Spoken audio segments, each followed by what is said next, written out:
Before he turned 21, he had impersonated a pilot, a lawyer, a doctor, and a professor. He forged checks worth over $2.5 million. And the most shocking part? He did it all without using a single weapon. Just charm, intelligence, and a whole lot of nerve. But here's the real question.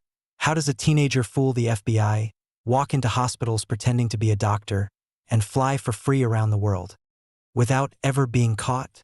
This is not a Hollywood movie. This is the true story behind Catch Me If You Can. The real Frank Abagnale. And what you're about to hear might just change the way you trust the world around you. But wait, is Frank Abagnale truly a genius criminal? How far can one lie go before it collapses? Was he always one step ahead, or was he lucky to have been born in a time before the internet? Let's go back to where it all began.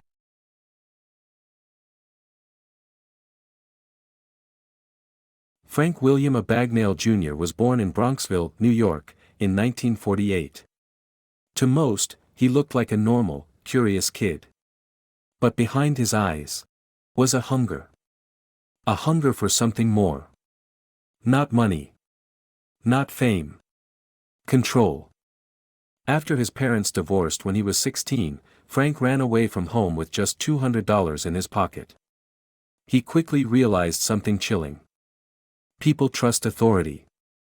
They don't question confidence. At 16, he forged his first driver's license to appear 10 years older. But that was just the beginning. One day, Frank saw an airline pilot in uniform and was struck with an idea. He called Pan Am and pretended to be a high school student working on a school project.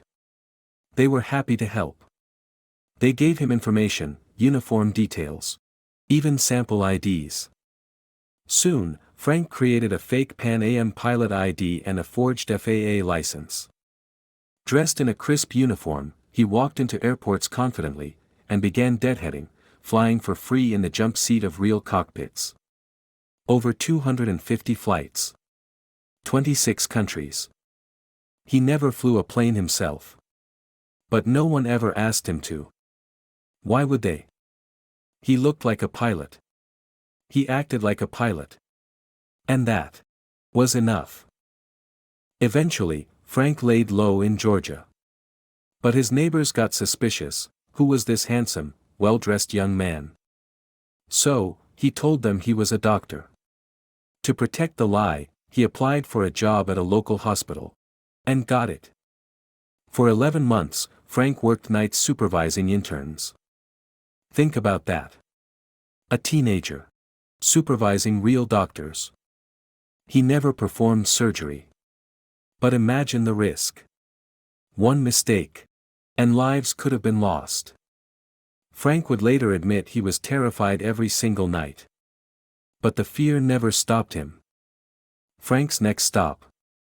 Louisiana. And this time, he wasn't just impersonating a doctor. He became a lawyer. He claimed he graduated from Harvard. And when questioned by state officials, he took the bar exam, and passed. On his third try. He worked in the Attorney General's office for 8 months. Again. No one ever checked. No one suspected. Because he looked the part. He played the part. And that, once again, was enough. But Frank's real art wasn't pretending to be someone else. It was forging checks.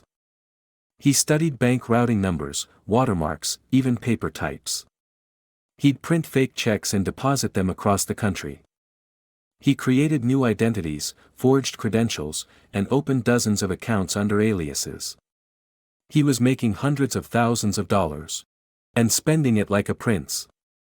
He rented expensive cars, stayed in luxury hotels, and lived like a king, all while being hunted by the FBI.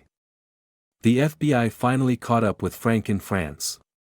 An Air France stewardess had recognized his face from a wanted poster. He was arrested in 1969, at just 21 years old. He was sentenced to 12 years in a federal prison. But then, something strange happened.